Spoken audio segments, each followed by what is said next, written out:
everyone. How you doing today? How's the day? Good morning, good afternoon, good evening, all the above. Once again, it's Gary Wise, Wise Leadership Solutions, the Word from the Wise podcast. I'm excited to be with y'all today. It's been a minute since I've done something alone. I came into 2026 not really planning on doing so many guests, right? Which has been amazing because people just started reaching out, and I've really appreciated all the different guests that have not only already appeared on the show, but all the guests that are booked going forward. So there's going to be a lot of interesting people coming onto the show that are going to be talking leadership, their own leadership journeys, kind of how they got to where they are in their lives.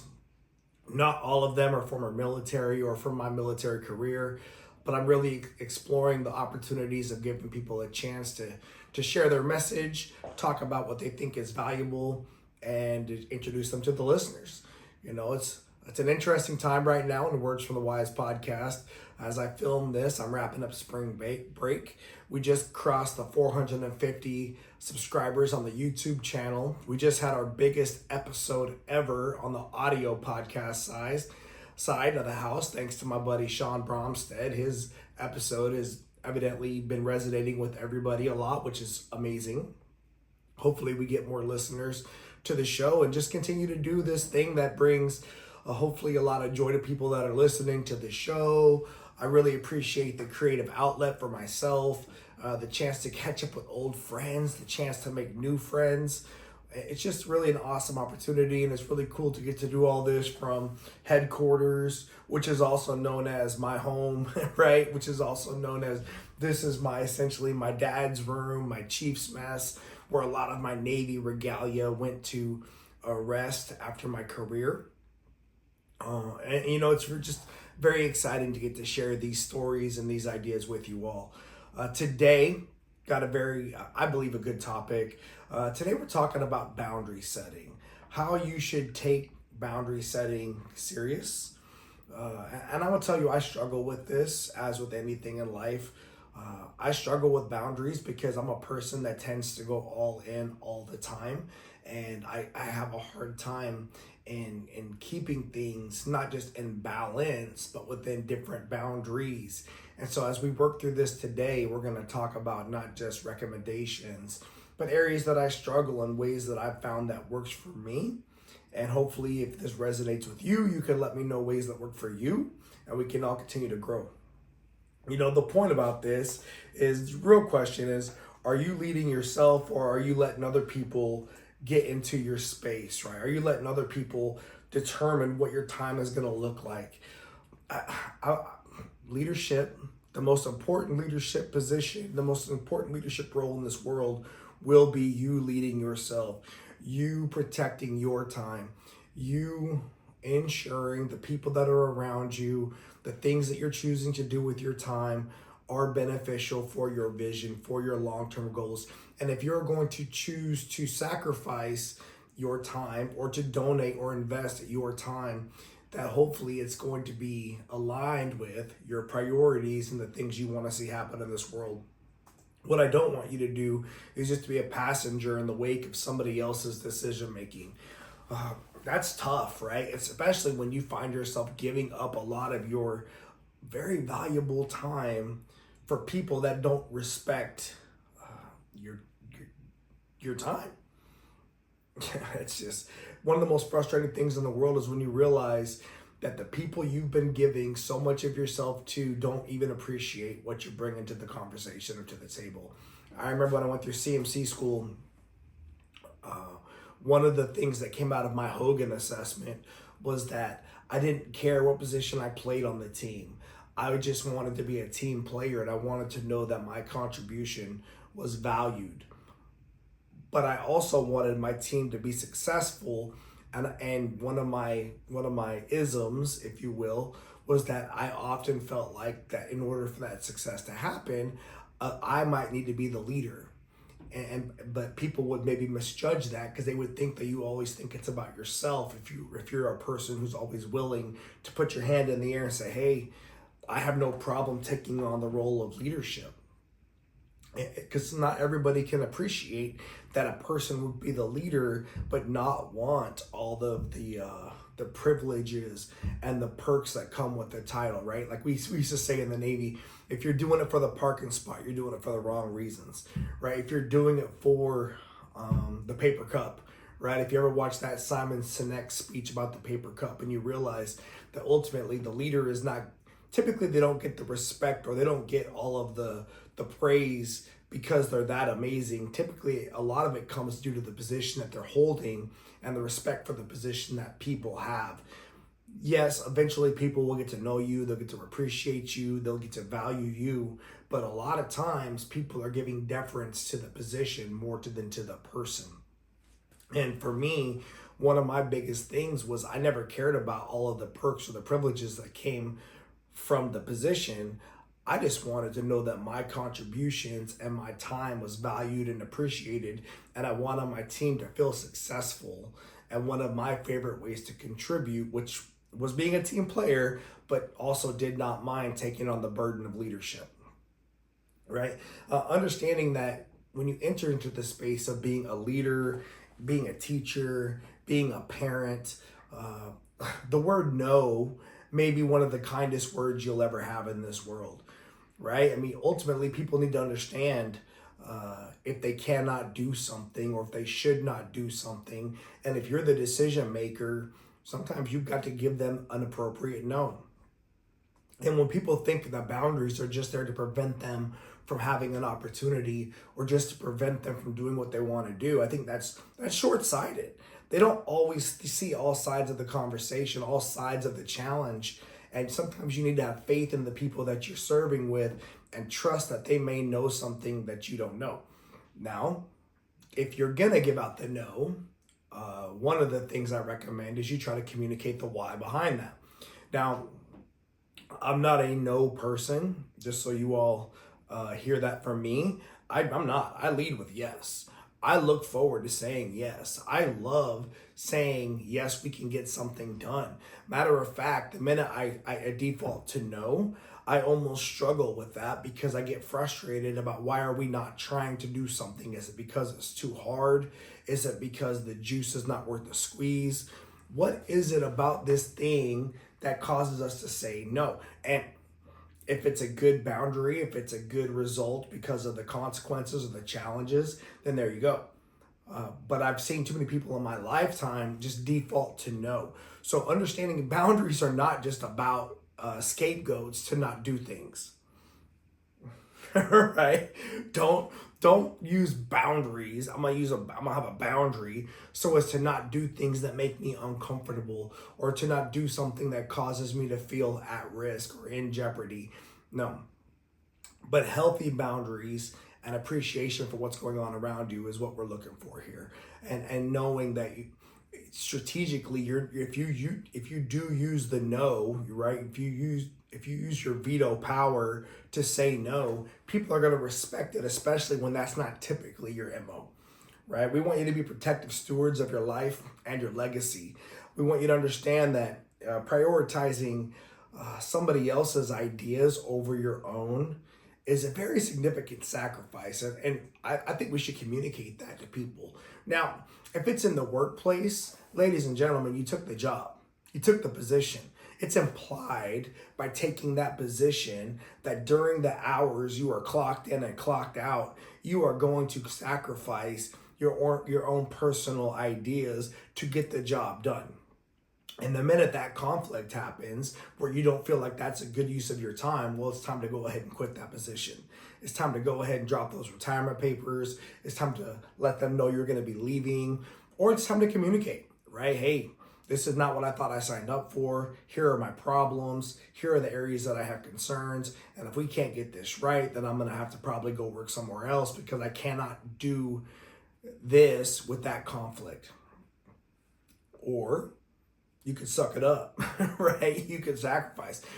I remember looking back on my career, being a young petty officer, and one of my biggest frustrations was not being in the leadership position to affect the change that I wanted to take on.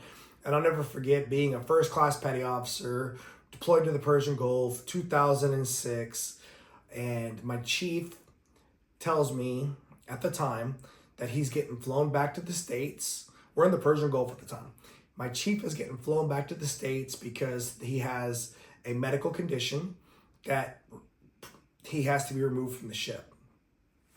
And I'm the LPO, I'm the leading petty officer of the division. And chief basically says, hey man, you're going to become the chief for the division. There were other chiefs that wanted the division, but I went to them and said that I thought you could do the job and that you're going to be okay. That said, there are people that are going to be watching over, and if you don't do what you need to do, you might lose this opportunity. And I'll never forget, he leaves like the very next day, that day. Like, he didn't tell me till the very end. It came out of nowhere. And I'll never forget, I assembled the whole division together, and I had been on this ship now for a couple of years. So I had gone from being a second class to a first class, but I had been there for about 2.5 years by this point. And I basically told all the sailors that are in my division, I said, hey, look, you know, we all had our opinions. We all had our thoughts. I know a lot about your guys' ideas. Guess what? We're about to do it. We're about to do it. But as long as I can keep you all fully functioning, doing the job, making sure the maintenance is done, making sure the drills are done, making sure the training is done, making sure we're prepared to fight the ship, all of the things that we know we got to do. If you guys are able to support me, we're about to have everything we ever wanted to have in this division. And of course, they all did. They did an amazing job for me. And it was at the end of that deployment that I picked up Chief Petty Officer. So just again, looking at opportunities for when you get the chance to take into a new space, a new leadership position, there's going to be times for you to affect the change you want to affect. That was one of my challenges. But if you are in a space in your career or in your life where you're frustrated and you're not able to do the things you want to do within your timeline, sometimes you've got to work through that. But if the boundaries are going to be what matters as you continue to try to grow and to continue to try to be the best that you can be, as well as being fulfilled. Now, the idea behind today's podcast is I'm gonna break down, a few recommendations as to high points, as to areas of concern. And then we're also going to give you some ideas as to ways to help handle those issues as you're going forward. And these are going to, again, be lessons learned from my career, from people that I've had the opportunity to serve with, as well as from my own personal experience. And I want you to understand that having healthy boundaries is not something that should make you feel guilty, even though it will. Even though it will. You're going to feel guilty. My students recognized recently that we don't have a field trip scheduled for the month of April. Now, mind you, this school year, at least for my drill team, we've done more competitions this year than any other year since I've been at the high school. And I'm also driving the school bus for the track team at the school to help them get opportunities to go compete in more track meets, which also has some of my students on that track team. So when I looked at the month of April and I recognized there was not a field trip for the month of April, but I'm taking my sons to go see a live wrestling event, that was a boundary that I had to put in place. And a piece of me felt guilty because it's like, okay, I love these students. I enjoy taking them to go do fun things. I enjoy the bus rides. I enjoy seeing them go get experiences that maybe they would not have if not with our program. But at some point, I also have to learn to say, maybe I don't need to spend every weekend hanging out with, like my wife calls them, my broke best friends, right? Because not every weekend needs to be something that I commit to with the ROTC program. As much as I love it, maybe I need to set some boundaries in that way. And so I did. Did I feel guilty when it was recognized? And then they asked the question, hey, Master Chief, how come we're not doing something? Yeah, I do. I don't want to let people down. On the reverse, sometimes you got to do what you got to do, and don't be fake about it, right? Just be honest, be honest and say, hey, look, we've done a lot of things. Not every weekend needs to be for us.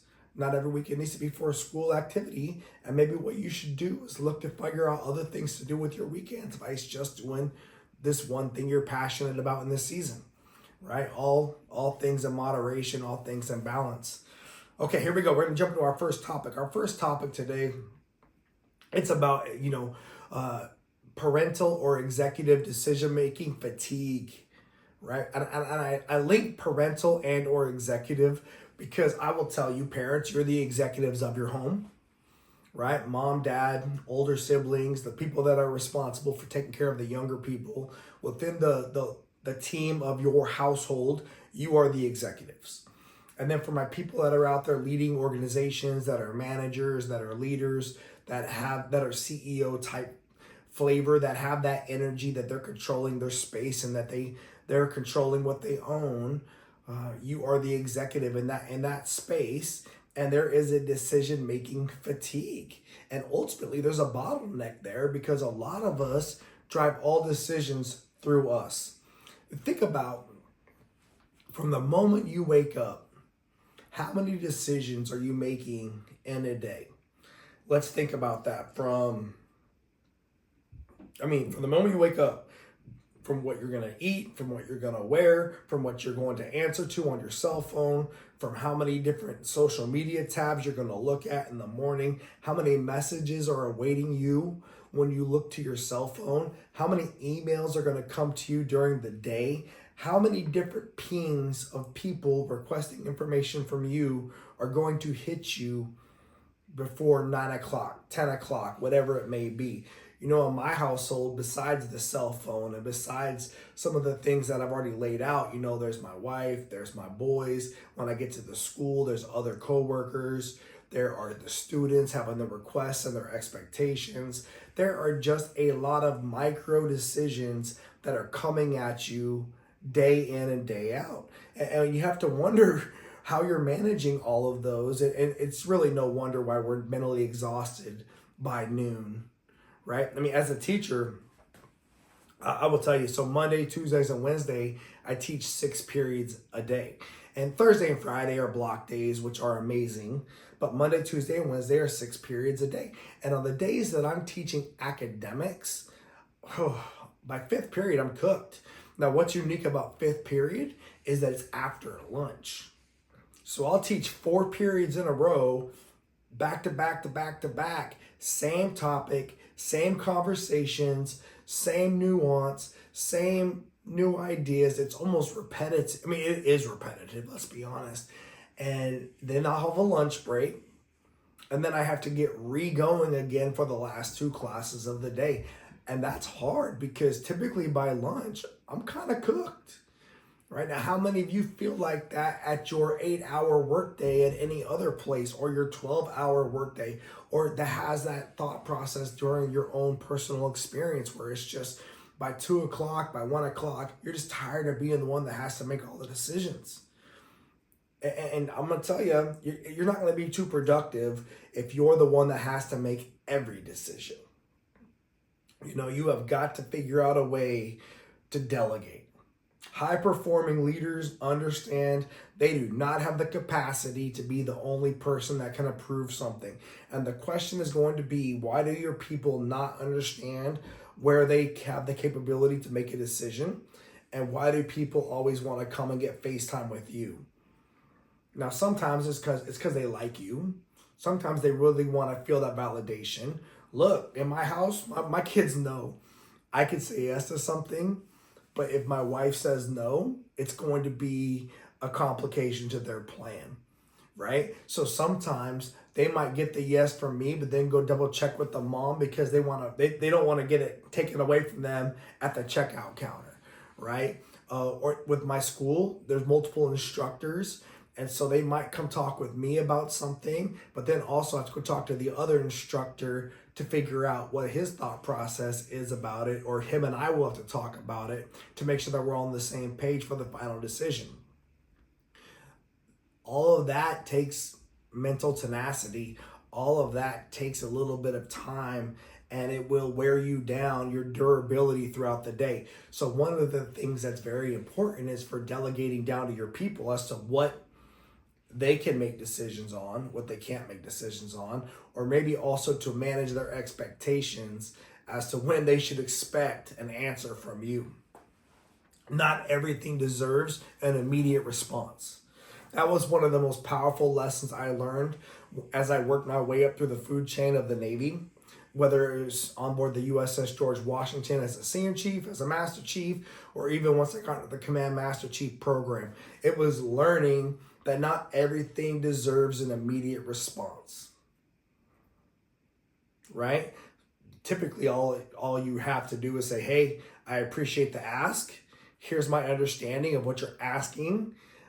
I will get a response back to you when it's appropriate. Now, does that always meet everyone's ideas for what they want to have happen? No. People want to know right now. But sometimes, maybe it's a good idea they sit tight as well. Maybe it's a good idea they learn to let it play out a little bit longer, or have to go get more information. Because how often do you ask a little bit of questions to get a little more context and they don't know those answers?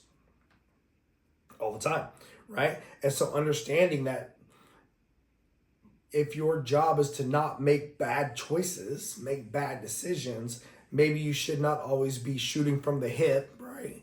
And making knee-jerk reaction decisions.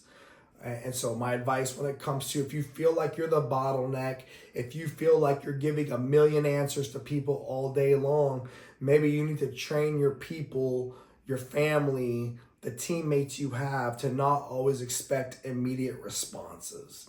And that way you can have a little more time to process things and not feel so exhausted because every decision you make in this world will have a consequence. And that's part of the stress, right?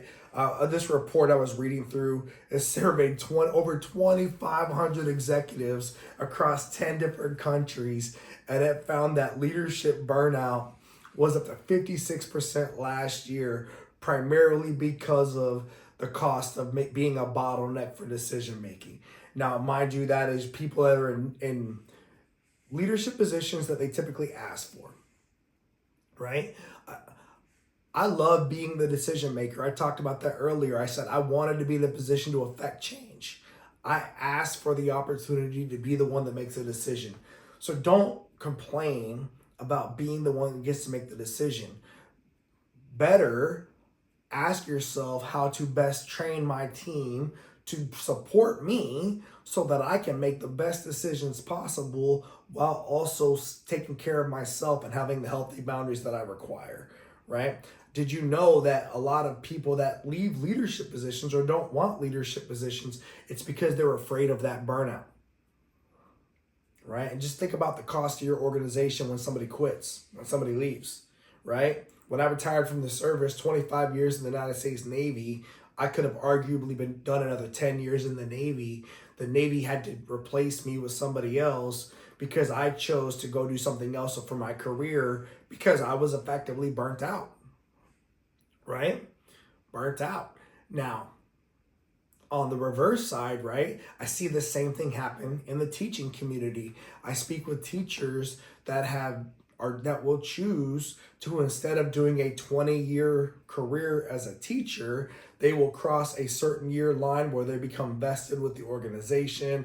They secure their ability to get a pension in the future, and then they choose to transition into something else because they are possibly burnt out from doing something. Which, hey, you know what? There's nothing wrong with just saying, I would like to do something else with my time. It doesn't have to be because you're burnt out, right? It's okay to say, I am excited that I have the privilege to do something new for the next chapter of my life, and there does not have to always be a negative connotation as to why you're choosing to leave. You know, when I look back on my career in the service, and I was talking with a buddy of mine about this just the other day, who's about to retire, you know, I say, be super optimistic for life after the retirement because it's freaking fun. No longer having to deal with a lot of the stuff you deal with when you're on active duty. It's sour a little bit because you're going to be letting some things go, closing out a chapter, maybe not have gotten things across the finish line you wanted to get across the finish line. But on the reverse, man, it's super exciting because it's just new beginnings, fresh ideas. I mean, I took my family to the lake this last weekend. There was no leave papers involved. There was no phone calls while we were at the lake. It was amazing, right? I was just off.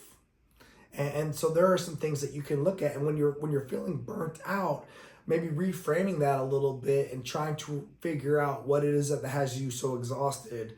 And if you're going to give yourself the chance to do something else, maybe not try to launch pad from a space of negativity, and try to find a way to make it be an exciting level up, right?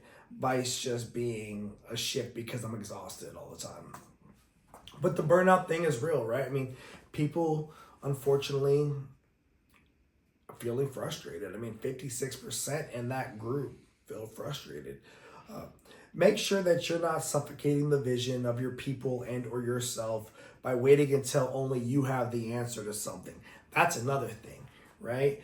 If you're the decision maker, great. Maybe delegate down to people to go get the information that you need so they can bring you back the answers.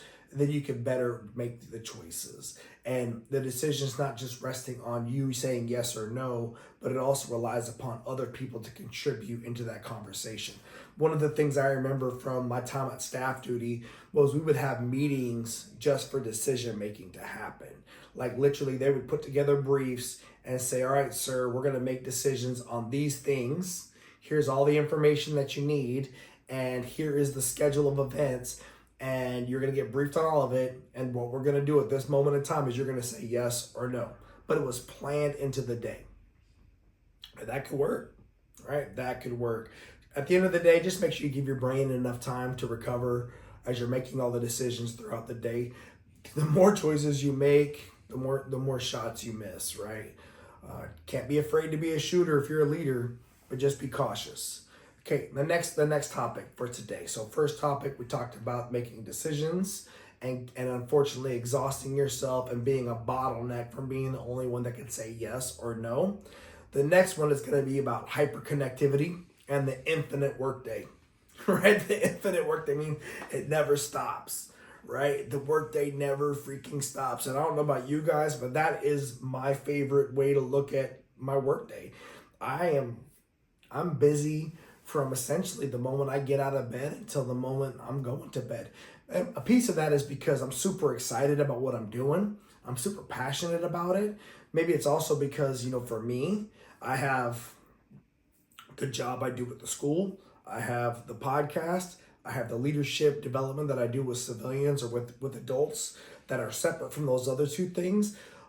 But it's just when you're a person who is driven and you're passionate and you're excited about the things that you're doing. I mean, for me, it's my hobby, right? My hobby has always been work. Not saying that's healthy. It's not. I already actually know it's not, right? I know it's not. But it's also just how I'm wired, and I tell people, this is me on medication. Imagine if I didn't have those, that assistance, right? It's just, this is who I've been trained to be over years and years and years. And I find it's my most fulfilled state, right? If I'm not happily grinding away at stuff, if I'm not excited about the things that I'm doing in my life, I'm probably going to be frustrated. Now, like I just said, I came back from a trip where I was at the lake, where I disconnected from everything and just took a few days to be with my family. That was amazing, right? But I had to learn throughout my life how to put myself in those spaces so that I could come back and recharge to make this next video, right? Or to have this next conversation with somebody. Today, I talked to probably 6 different people with leadership topics that had questions not just about what I am doing, but their own personal careers. That was very, very recharging. And I'm excited because break is almost over and I got to go back to school on Monday and be back with the kids and get back to teaching again. So lots of exciting things. But you have to be aware of, unfortunately, hyperconnectivity and the infinite workday. And how are you managing your time to best preserve yourself, especially if you're struggling? And I've been there, right? Where you feel like you're a slave to the cell phone, when you feel like you're a slave to the email inbox, you're constantly getting pegged with emails from morning till night, and you don't feel like you have the ability to not respond. Again, I would go back to the first one, the first comment that I had, or the first topic, which is not everything deserves an immediate response, to include emails, right? To include emails. Right? Not everything deserves an immediate response. I use my inbox a lot to manage my workday, and I will let emails sit in my inbox or messages sit in my message queue, not because I don't know the answer, because I do, but because I want to train the people to condition them to not expect a response from me all the time. Matter of fact, if you want a response from me quickly, call me. Call me. Call me. But even then, how many of you out there like me screen your calls? I do. I have no problem sending somebody to voicemail. They can leave me a message and I get to choose when I get back to them because my time is valuable and I have a lot going on and I want to be able to pick and choose when I make that phone call, when I have that communication. I want to ensure that my time is figured out. When I was on the ship, that was one of the biggest challenges, having an open door policy, which I did. I loved having an open door policy. And it was if I ever closed my door, it was probably because I was having an important conversation with somebody that I did not want to be disturbed, right? Otherwise, I kept my door open all the time and I would get interrupted all the time. Now I work in a classroom where my office is in the classroom. So trust me, I don't get any time to just focus on something in particular because there's always a million distractions and everybody's thing is their most important priority, right? But I appreciate that when somebody wants an immediate answer, they will come out of their way to come find you or to try to set up a call or to set up a communication. But if people are going to leverage texting and email, then not all of them deserve an immediate response back. Make sure you manage that. Microsoft says Microsoft came out with an analysis from 2025 to talk about the number of emails people get every day. And they said that the average worker gets almost 117 emails a day. Now, I cannot speak about that. That's not my reality as a teacher now, right? On the ship, especially on the aircraft carrier, oh man, I got so many emails. Plus a ton of reply to alls. Is anybody else out there? If you see a reply to all, you just delete it immediately? I do. If it's a reply to all, I just delete it because in my opinion, that's just extra energy that I don't need to read through. That's not for me in particular. It's just a message to a bunch of people. And I feel like if they wanted me to know something, it would be directly to me. That's when I worked in organizations that had, unfortunately, a lot of bad email etiquette, which has happened in my career. Now it's a lot better because there's a lot less emails, but some of you out there are probably getting an exorbitant amount of emails. I have 4 different email accounts: personal, professional, work, and then my ROTC work email. So I got 2 work emails, my own personal professional email, and then my own personal email. And all day long, they're all getting different kinds of email traffic. Some that are advertisements, some that are phishing, some that are looking for information, some that are legitimate and require timely responses, some that don't, some that have action required, all the above. And so just understanding how much is on your plate every day is a big deal. Then you get into Messenger, messaging, all the different communication apps that you may have that people are using to communicate with you, whether it's group chats, personal chats. Do you see how you can constantly be busy? It's a big deal. And you have to learn how to put your phone down. Like for me at my school, it's amazing because we don't use cell phones during the day. So I can focus on teaching. You know what kills me though when I'm teaching is when people call me. Ooh.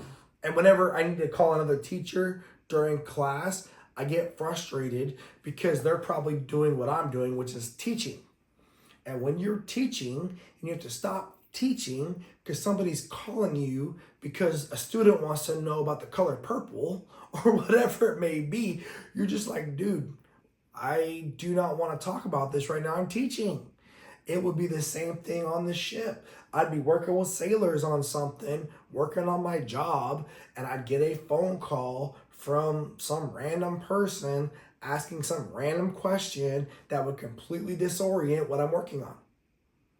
God, it was even worse when I had the radios on the aircraft carrier and it was just you know, the XO's walking through your space right now and your space is all jacked up and they're yelling at you over the radio, which literally used to happen on board my aircraft carrier. I remember one time on board the USS George Washington, the command master chief was on the radio over the duty net telling everybody he was looking for Senior Chief Wise because he was in my pump room and it was a complete goat rope. It was just not good.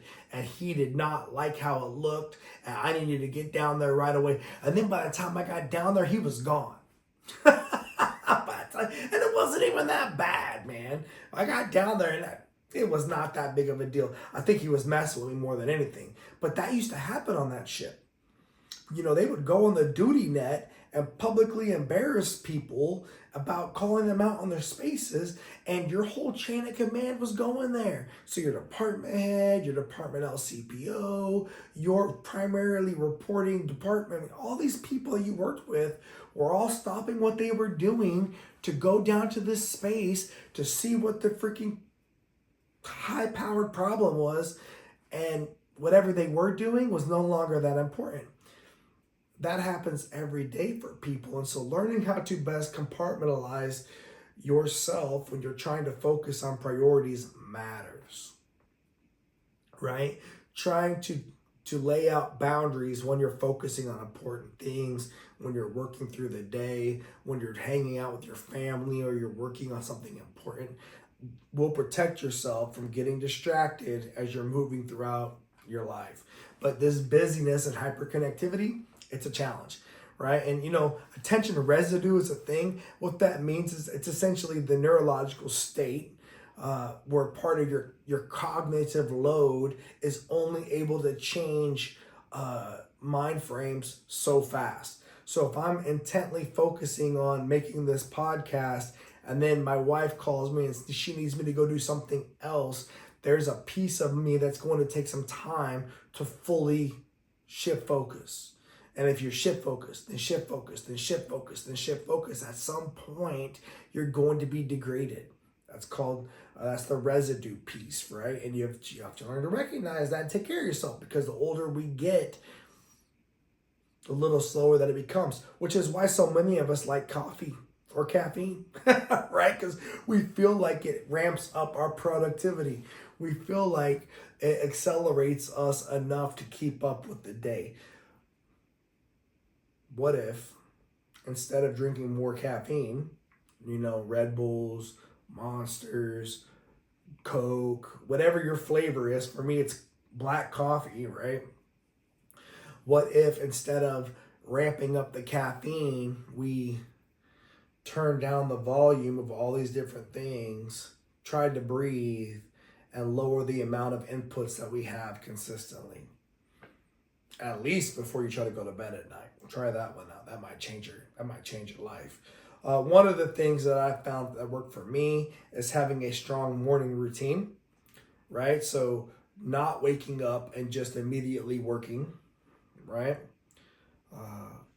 So I don't check emails right away. I might leverage some social media for entertainment, right? I'm not gonna lie to you. I've got some social media that's dialed in with some areas that I like to focus my attention. So maybe there. I like to get up and make sure that our routine is done so we get the kids ready for school. My wife and I get our room ready for the day, get ready for work. I mean, I'm typically, I no longer do the whole get up at 4:30 in the morning and PT thing like I did when I was in the military. I let that go when I retired. But now I'm happy to get out of bed at 6 o'clock in the morning. But by 7:30, I'm in the office, right? So I've got essentially an hour to take care of everything at the house. Typically commute is going to be about 15 to 25 minutes, which is not a crazy commute, but it's stoplights, right? And then by 7:30, I'm in the office, and school starts at 8:30, and the students will start arriving as early as 7:45. So as early as 7:45, I will have people into my day, depending upon what day of the week it is and what we have going on. But then I have, from the moment I walk in the door, I have a routine to make sure that my classroom is ready for the day, to set up all the stuff that I need to be teaching, and the way it goes. I enjoy having that routine, so I don't have to really think about it too much. And what is not very much involved in all of that is going to be all these extra emails and outside entities. My focus for the morning is getting to work and prepare for the day for teaching the kids and for the school. I typically don't even get to all of my work emails or all of my other things that I do until after that day is done, when I'm at home and decompressing from all of that and give myself some free time to focus on my hobbies, right? And so I think having a good schedule, having a plan that works for you, and not getting distracted from that during your routine days. Now, some days are not routine, right? When we were on spring break, amazing, no school, right? Or if you're on leave, or if you took some holiday or whatever it is, you've now got some time, and you'll find, I don't know about you guys, but I find that my routine gets disrupted, my eating regimen gets disrupted, my physical training regimen gets disrupted, and you kind of get thrown off. So I always look forward to getting back on routine again, because there's just comfortability there.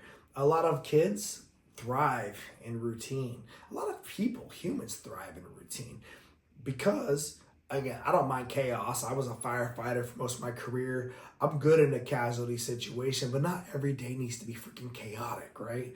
Some days can just be regular. Some days can just be regular. And when I was on the ship as a D-Seaman, if you ask anybody that I ever trained, I would tell them, we will accelerate until we determine whether or not anyone's at risk of being harmed. But once we determine that no one is dying, we will then slow it all the way down and methodically work our way forward, because I want to ensure that we're doing everything the right way, right? Now, if somebody's at risk of unfortunately being unsafe, then we're gonna go get them. We're gonna go save them, right? We're gonna go save them. We're gonna do what we gotta do. But once we determine that no one is at risk or no one's in that space, then we're going to slow it down, we're going to set boundaries, and we're going to methodically work our way into the casualty. And that's the way I live my life to this day. So protect your day, have a good routine, look at your routine, make sure it's working for you, and just ensure that it's aligned with your priorities every day. All right, next up, ladies and gentlemen, we are all addicted to our digital devices. It is a thing. Right? I love my phone. I love my computer. I love my television. I use all these things, which it's amazing that we have them all. I'm not even going to lie to y'all, because my generation, I'm 48 years old right now, born in 1977. My generation went from having 3 channels on our television when I was a child or a young person. I didn't have cable television until I joined the military. Right? So growing up in houses, I didn't have cable TV in my house as a young person. We didn't have the first VCR my family ever had was the one that I bought as a teenager. All the videos that I had in my house were all the videos that I recorded with recordable VHS tapes, because we didn't buy VHS tapes in my house, right? That was not where our money went. We didn't have that kind of extra money to do those things. So my generation went from that level of technology to where we're at today. It's been pretty impressive. And yeah, they make your life very comfortable. They add a lot of value to your life, but it also can become an addiction. You're looking for that dopamine hit of hoping people resonate with the video you post, or the thing that you like, or sharing a story that you and your family went and did something, or sharing a piece of information, or you like to feel like you belong when you see a lot of people enjoying the same things.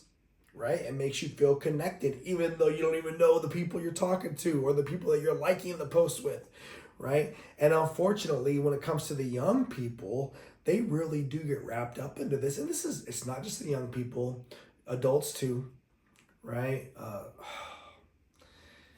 I've had people come for me. Not too long ago, I had a cousin come after me on social media. A cousin, first cousin, like family. Like, I'm 48, he's like 53 years old. And bro's attacking me on Facebook like we're a couple of freaking teenagers. My wife tells me, she says, hey, your cousin's attacking you on Facebook right now. You should probably check that out. And sure enough, like, we're like full adults. 53, my bro's about to be retired. And he's attacking me, just cursing at me, telling me my dad who's passed away wouldn't be proud of him. Just saying mean things. For what? Bro, you ain't even talked to me since my dad died. Like, what are you mad about, dude? Get over, like, calm down. Calm down. It's not that serious. But people get so emotionally wrapped up in their facades of the world, and then they start going after people and attacking them when they don't feel like the other people agree with them. I mean, and God forbid if we were in real life, would we have had to fight like we were teenagers because you're angry about a person's political opinion or a person's civil opinion or public opinion? Like, really? Is that what we're doing? Like, that's incredible to me. I will tell you, as an adult, as a man, for me, I just don't think there's anything that's going to get me that upset to the point where I'm going to go off and start yelling at people in the world in general, let alone via social media, which is not real, bro. It's just a microcosm of what people choose to share with other people. But it's happening every day. And the reality was, him yelling at me on that social media post was more about him than it was about me.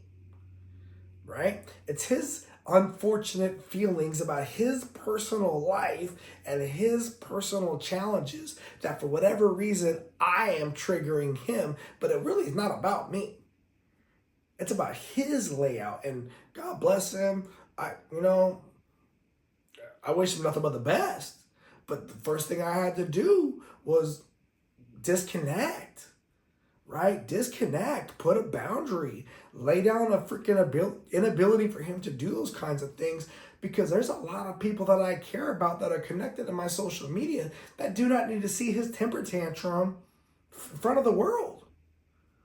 That's embarrassing. I'm embarrassed for him. I'm embarrassed for our family. But unfortunately, not everybody is able to manage their addiction to digital devices, right? And his addiction played out in him having a freaking episode. Sucks. Maybe you should take a break from doing social media.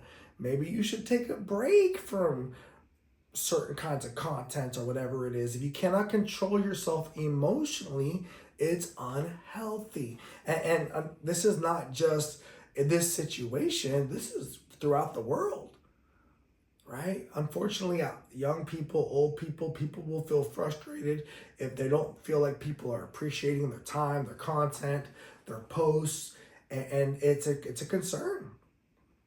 It's a concern.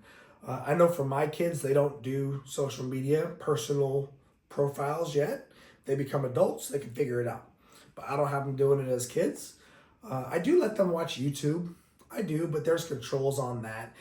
They don't get Facebook and they don't get Instagram. They don't get all these other things because I think that there's development that needs to happen. And of course, I don't want them to get so wrapped around the axle on communicating with people on these apps that it becomes connected to their personal happiness, right? Because it's not always real. And remember that our brains are not fully developed until we're around the age of 25. On the reverse, shouts out to my cousin who's older than me. As we get older, we start losing our minds a little bit, right? Because it's almost a reverse of adolescence, right? Even for guys, you go through a type of a menopause phase, even they call it like andro something, but you start to lose the ability to control yourself a little bit, and you have to be aware of that. Or the other thing is this, and this is just a reality.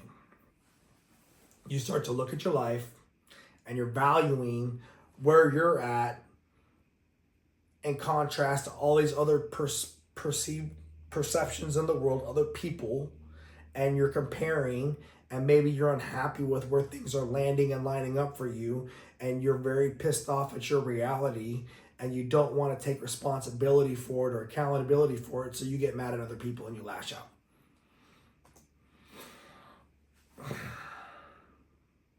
It's humanity. And my advice would be that if your addiction to a social media or to a digital device is giving you negative reactions, take a break. Negative responses, take a break. Set digital boundaries. My advice is just give yourself space. Again, for my kids' cell phones, what's funny is I got some hate in the world because I talked about how I can't check my kids' phones. And people from Europe in particular were commenting on my posts or on my videos saying, how dare you do that? And how dare you do that? That's an invasion of privacy. Well, guess what? I'm their dad. You're not. Okay? I'm the one that pays the bill. You don't. Right? And I think it's a blessing to have people that love you so much that they will invade into your privacy a little bit to ensure you're not going to get off track. Right? And for those Europeans that were making the post, I'm an American, so kumbaya. We're not worried about y'all. Love you, mean it. Love you, mean it. Looking forward to going to travel to Europe someday. But ultimately, our parenting styles are different, right? And you have to understand that these websites, these apps are there to exploit the dopamine, right? I recently saw that young lady who took Meta to court because she said that their app was designed to get her to be addicted to then have her then unfortunately live a life of an addicted personality. For me, that's almost like a person who gets into drugs suing the drug dealer, right? Like at some point you've got to take responsibility for yourself, and I don't know that it's always going to be the drug dealer's fault that you could not manage yourself. But it's going to be interesting how it all plays out because people always want to blame somebody else except for themselves. Take the blame, right? Now, the National Center for Health Statistics, which I take statistics always with a grain of salt because anybody can make numbers say almost anything. But they said that 19.2% of U.S. adolescents, so United States adolescents, aged 12 to 19 screened positive for depression in 2025. 19%, so 20% screened positive for depression. I get that.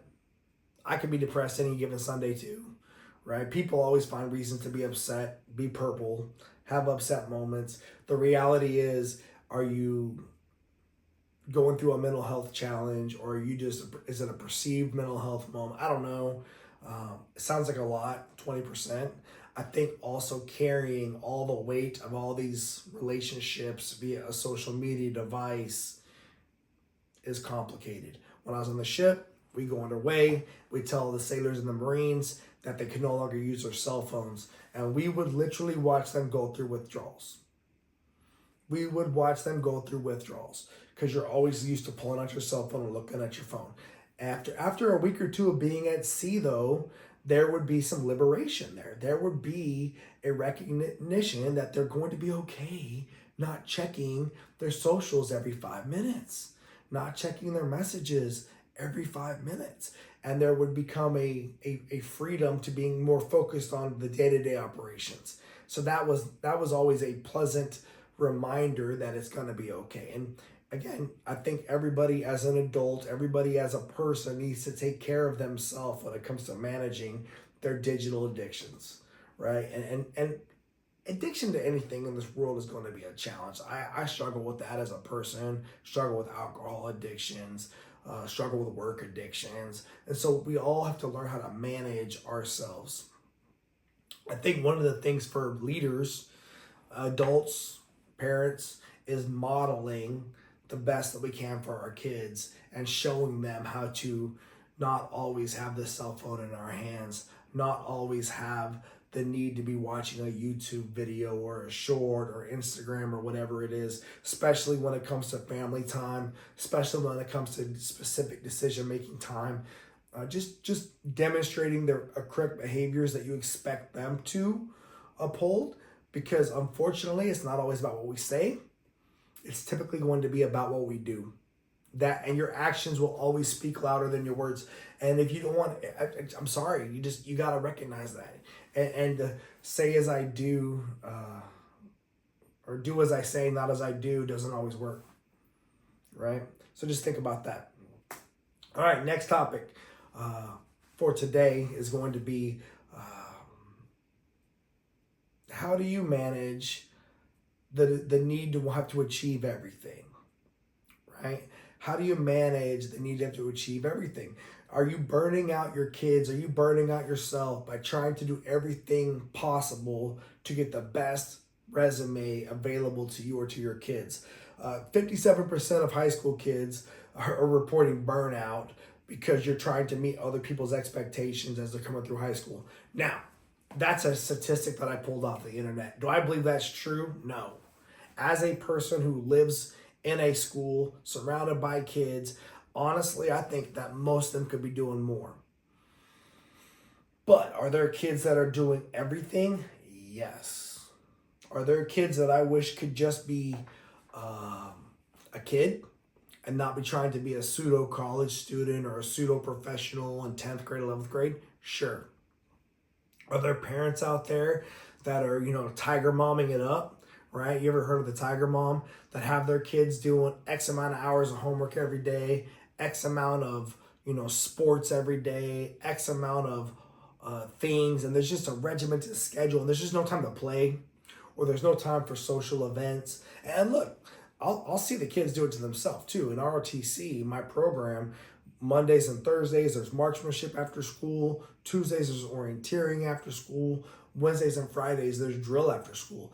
I'll see kids sign themselves up for every one of those events because they want to stay after school every day because they love being busy and out of the house and being with their friends. It's not only socialization for them, but it's also entertainment. But these kids will also hit the wall and get burnt out because homework might suffer or grades might suffer or parents start to get tired of them always being gone, and there has got to be a balance there. And so I would just recommend that as you live your life as a leader, as a parent, as a young person, this is what I tell my students. Maybe you don't need to be on 3 teams, 4 teams. Maybe you only be on 1 or 2 teams. For my kids, it's one sport at a time. Right? One sport at a time. That's just one. I remember when my sons were doing martial arts and like football. That was a big lift because martial arts was 3 times a week and then football was 3-4 times a week. We had to let something go. Right? Now it's one sport at a time. Right? Unless you really think you're going to become a collegiate athlete or a professional athlete, I think one sport at a time is pretty good. And grades have got to be above a certain level or sports are going to get knocked down because sports are a plus. They are not the definition of, right? The number one most important thing for my children is grades, right? I think the other thing when it comes to leaders managing themselves in their own time is don't sign yourself up for too many extracurricular activities. Right? You don't need to coach your kids' soccer team, plus be on the company bowling team, plus be a leader in the church. Like there's all these different things you're signing yourself up for. And oh, by the way, you're a professional working 50 to 60 hours a week, like crazy time. Here's another statistic I got. Mothers report a burnout rate of 60%. Compared to 42% for fathers. And this is a statistic, and I didn't really like it because for me it was, why not just people, right? When I got into my research and I was doing this research, it brought me this statistic, and it's this about mothers. And for me, I said, well, let's reframe it as just people, right? But it came back and said, no, this is recognize moms. Even if these moms are working full time, they still handle 71% of the domestic mental load. And that's true. Like my wife and I both work, right? We both work. We're both very busy taking care of our lives, doing our own professional things. but there is a lot more domestic things that carries room in her mind than it does in mine.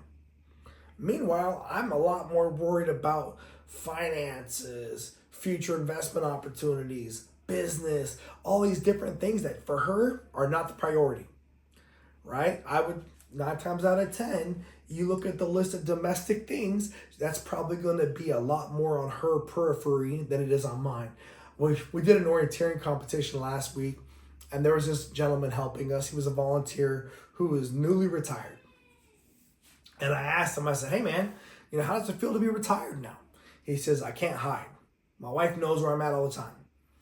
He says, before I could go to work and I'd have free time to kind of do what I wanted to do at work, and he'd have to drive and come home, whatever it is. But he was there volunteering because his wife felt like they needed to volunteer. And he basically just told me, he said, hey man, I just can't hide. I can't seem to get out of this thing. And that's for him, that was stressful when he missed going to work. I thought that was interesting. That was an interesting data point. But how many moms are out there stressed, burnt out because of carrying that domestic mindset? And then, oh, by the way, are professionals. I mean, on the reverse, you got a lot of dads that are out there stressed about work. And I mean, it's just, there's more than enough to go around.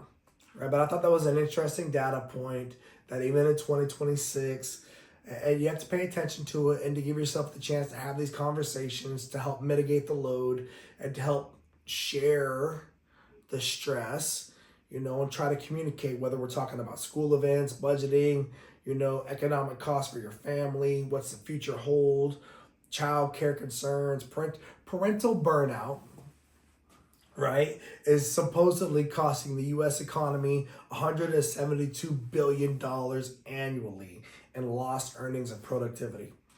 Now, I don't know if that's as much as the Leering Center in Minneapolis or wherever, right, the Somalian folks that are juicing us for everything that we got here in America.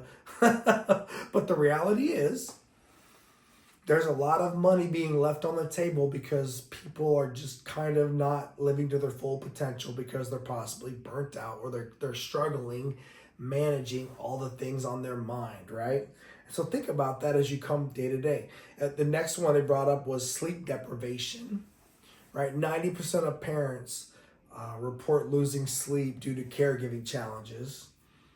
And 4 out of 5 says their sleep's going to suffer when their kids don't sleep well. Well, duh. Right? Well, duh. Getting sleep matters. And if you're not getting sleep as a human being, you're going to struggle day for day. And if you're struggling sleeping because you're stressed or because your kids are not doing good or because just whatever it is, take that as a very big concern. I'm one of these guys that I got the whole sleep apnea machine. I wear the whole thing. And my wife was the first one that recognized that I possibly had that challenge. She was just like, bro, I can't sleep at night because you're snoring so damn loud.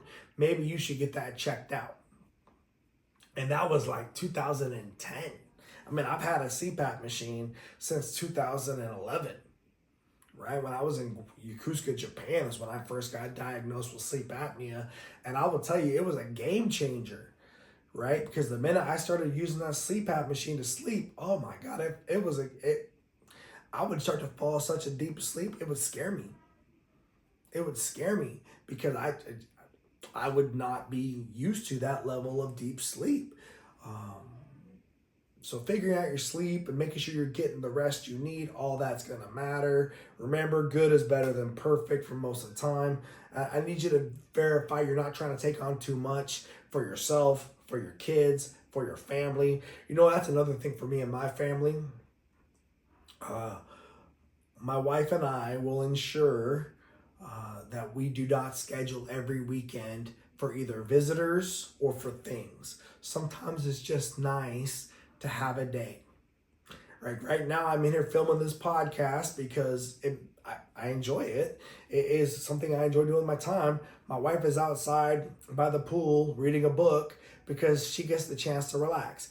That's important. But we also just got back from a trip where we took our kids to the lake house, and while they enjoyed that, we were displaced.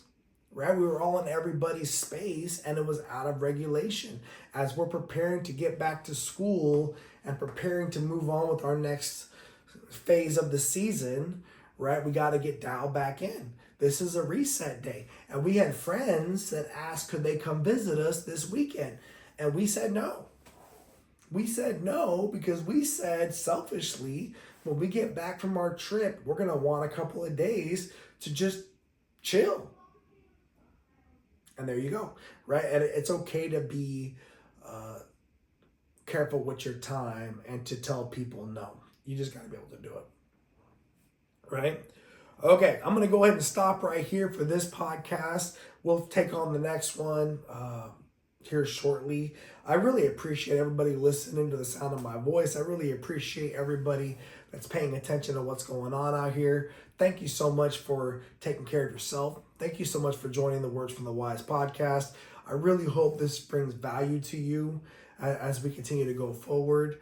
I want to continue to hopefully bring content that helps you out, plus shares information that I find valuable, and hopefully you do so as well. If you would like to reach out and ask me any questions, or if you would like to go ahead and shoot me an email, or if you even want to be on the show, just hit me up and we'll go from there. All right. Thank you very much, everyone, for listening to the sound of my voice. It's Gary Wise, and I will talk to y'all later. All right. Bye.